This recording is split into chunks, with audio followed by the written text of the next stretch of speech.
All right, y'all. One more video, and this video is just about football in general.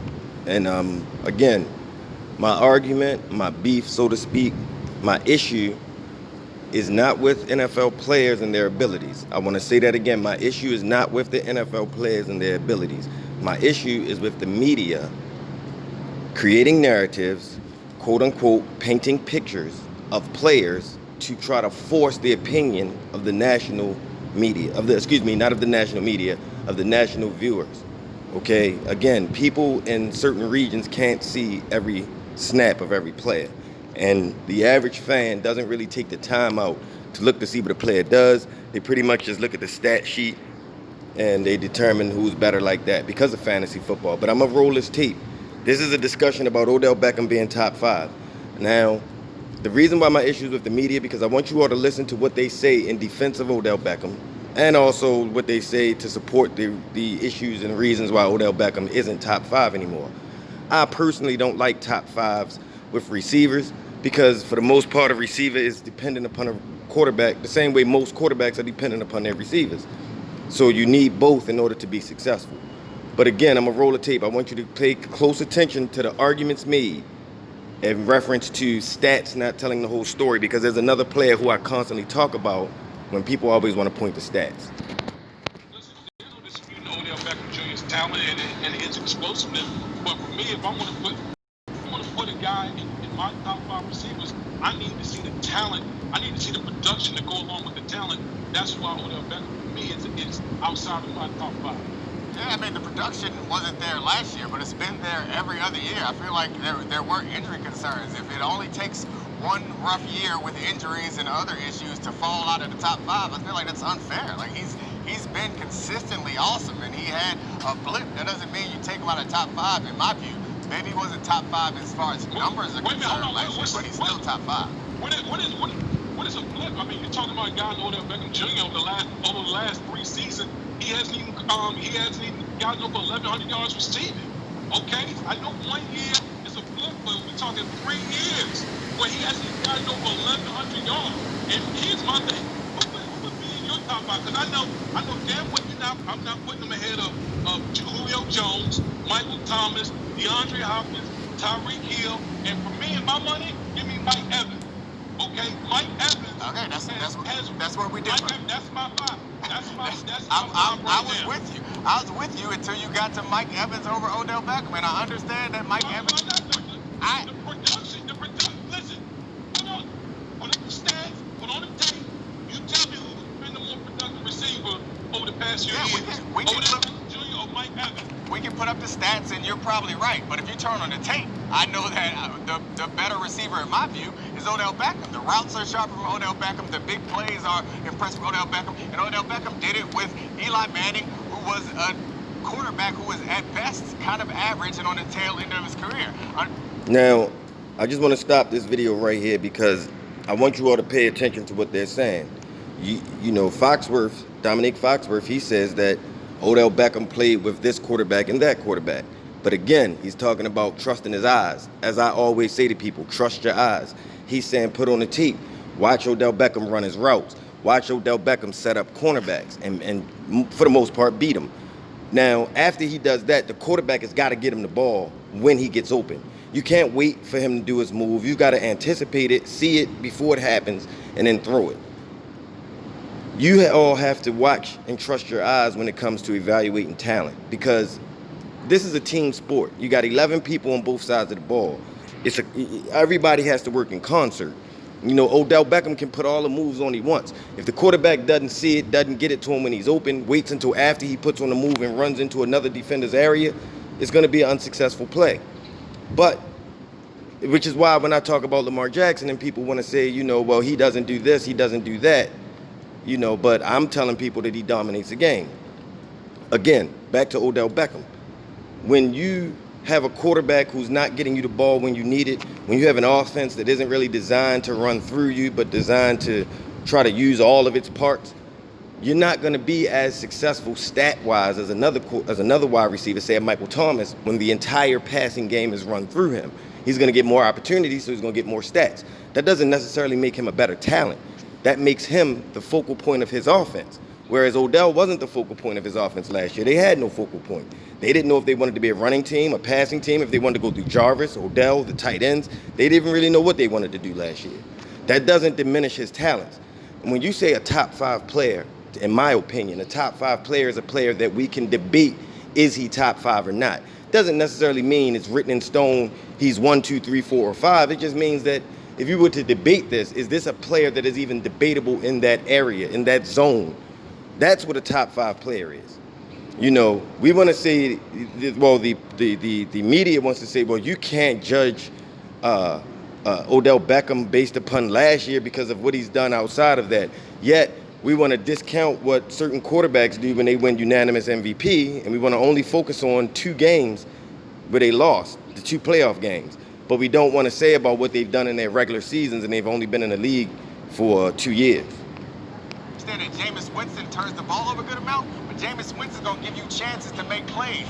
Eli Manning's best efforts were those slant routes, and that's what Odell Beckham turned into spectacular plays, or throwing almost uncatchable balls that Odell Beckham had to catch with one hand. That's very different than playing with Jameis Winston, because as much as you can criticize Jameis Winston for turning the ball over, Jameis Winston also, on the other side, throws some of the most impressive passes that you'll see.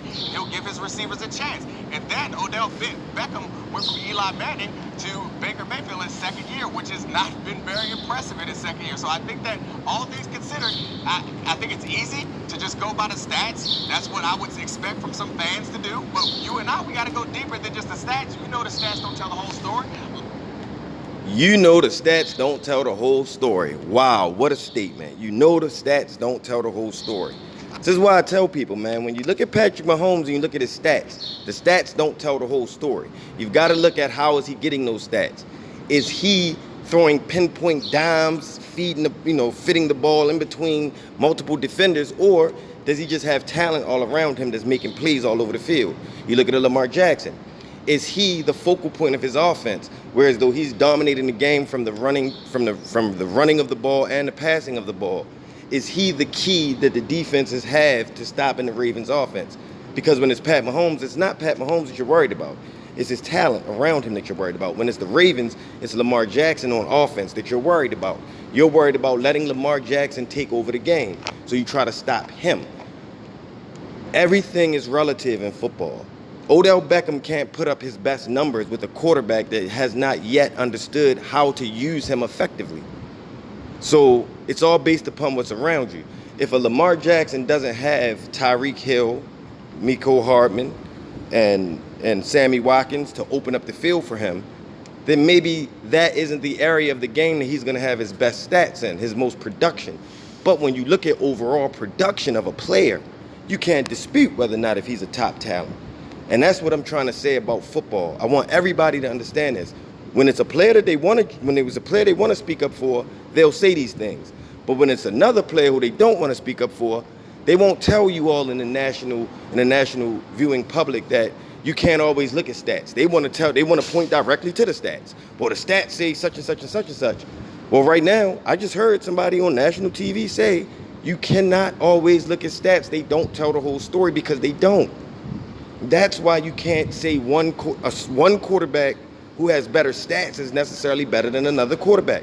Jameis Winston threw for almost 5,000 yards last year, but he also had 30 interceptions. All they want to do is point to his interceptions and say he's a bad quarterback. He's not a bad quarterback.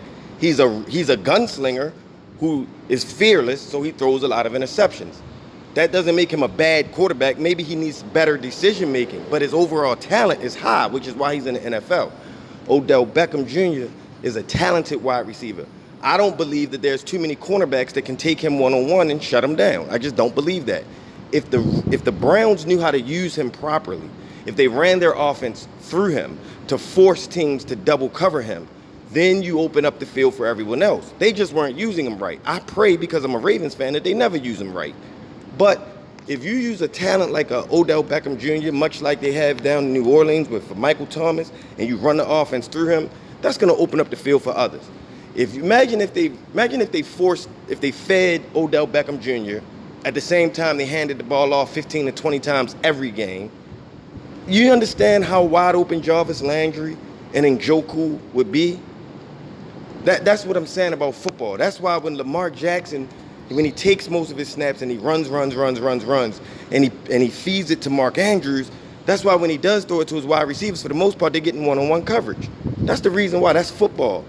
Unlike some quarterbacks who have the ability and the talent to just, I'm going to throw deep balls because I got guys that can go get it. Also, these guys are also keeping one-on-one coverage all over the field. That's what makes that quarterback stats high. Again, Patrick Mahomes is great, as is Odell Beckham Jr. But just because one has great stats and one doesn't have so great stats doesn't mean that he's a lesser talent. Odell Beckham Jr., in my opinion, is the best wide receiver when you put it all together. The route running, the hands, the speed, the explosiveness. When you put it all together, in my opinion, he's the best receiver in the game. I think he could do some other things better. He could be more quiet as a Julio, which is why Julio doesn't get shots taken at him, because he's quiet. Julio Jones is a beast as well. But I think that he's still, Odell Beckham Jr., he's still a top talent. So again, my point to everyone with these videos is trust your eyes.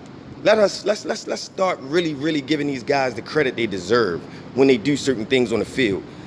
Let's take a guy like a Pat Ricard, who plays for the Ravens, who's playing both ways, playing fullback and defensive line. Understand the value of that and the talent of that, rather than to say a guy who, because he doesn't have very many stats, but he's very valuable. Even though he doesn't have the stats, he's a very valuable player, that he's giving you the ability to use one player to fill two roster spots.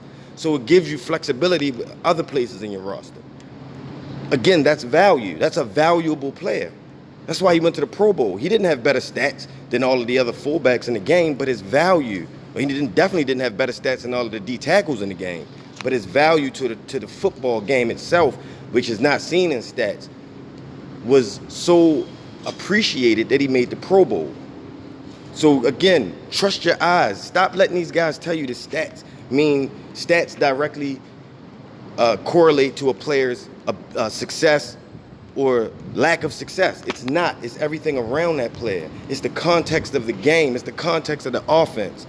That's what determines a player's really the player's success. And then you have some players who are just supermen who can just dominate a game, like a Lamar Jackson or Cam Newton when he was healthy. These players can dominate the game because they can do multiple things well, not just one. If for some reason you take that speed off of Kansas City, if for some reason that offense loses that speed, I don't think Pat Mahomes would be as prolific. I still think he's a great quarterback. I just don't think he would be as prolific. Just like when you don't give Odell Beckham Jr. a great quarterback who understands how to use him, his production drops. But he's still a prolific player. So is Odell Beckham Jr. top 5? Of course. But stats don't always tell the whole story. And that's what I want you all to get, man. Stats don't always tell the story. Trust your eyes. When you watch a guy dominate, when you watch a guy do what he does what he do, trust your eyes. That's all I'm saying. And I'm out, man. Ravens fan for life. Lamar Jackson, best quarterback in the NFL. Go Ravens.